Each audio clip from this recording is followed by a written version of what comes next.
India एक democratic country है और यहां पर कोई आम आदमी भी उम्मीदवार बन सकता है और चुनाव लड़ सकता है। लेकिन अगर मैं आपसे सवाल पूछूं कि इंडिया के इतिहास में सबसे असफल उम्मीदवार कौन है और क्यों है, तो आप लोग क्या कहेंगे? चलिए मैं इसका जवाब देता हूं।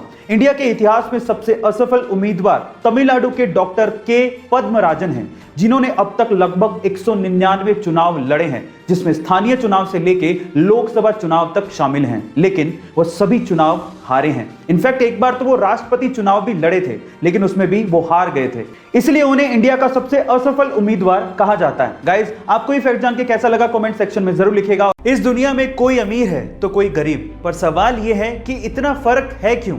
इसके पीछे की सबसे बड़ी वजह है सोच। अमीर और गरीब की सोच में आखिर क्या फर्क होता है, ये मैं आपको बताता हूं। सबसे पहला फर्क है कि गरीब लोगों के बारे में बात करता है, लेकिन अमीर आइडिया के बारे में बात करता है। दूसरा, गरीब ये सोचता है कि मैं अपना समय बेचकर पैसा कैसे कमाऊं, लेकिन अमीर ये सोचता है कि मैं पैसे से पैसा कैसे कमाऊं, वो अपना समय नहीं बेचता। और तीसरा, गरीब सिर्फ तेजी से बातें करता है, लेकिन अमीर तेजी से काम करता है। यही सबसे बड़ा फर्क है। गाइस, अगर आपको भी अमीर बनना है तो अमीरों वाली आदतें अपनाओ। ऐसे अमेजिंग वीडियोस के लिए share, subscribe and like.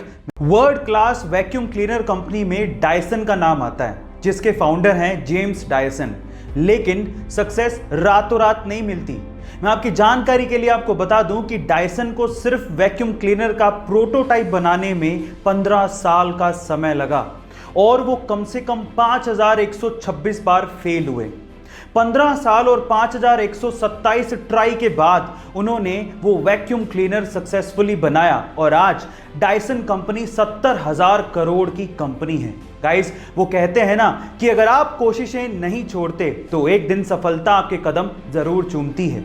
Guys, आपको डायसन की ये स्टोरी कैसे लगी कमेंट सेक्शन में जरूर लिखिएगा। जब हमारा मोबाइल डिस्चार्ज होने लगता है तो हम लोग चार्जर को ढूंढने भागते हैं, लेकिन तब क्या हो जब आपको चार्जर मिले ही नहीं, या फिर आप ऐसी जगह पर हो जहां पर चार्जिंग सॉकेट हो ही नहीं, या फिर अगर इलेक्ट्रिसिटी ही ना हो तो क्या करोगे?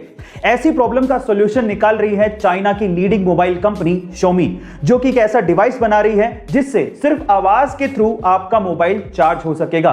इसे साउंड चार्जिंग डिवाइस कहा जा रहा है। अब ये काम कैसे करेगा? सबसे पहले आपके साउंड को इकट्ठा करेगा और उन एनवायरमेंटल वाइब्रेशंस को ये मैकेनिकल वाइब्रेशंस में कन्वर्ट करेगा, फिर मैकेनिकल वाइब्रेशंस को इलेक्ट्रिकल एनर्जी में कन्वर्ट करके आपके मोबाइल को चार्ज किया जाएगा।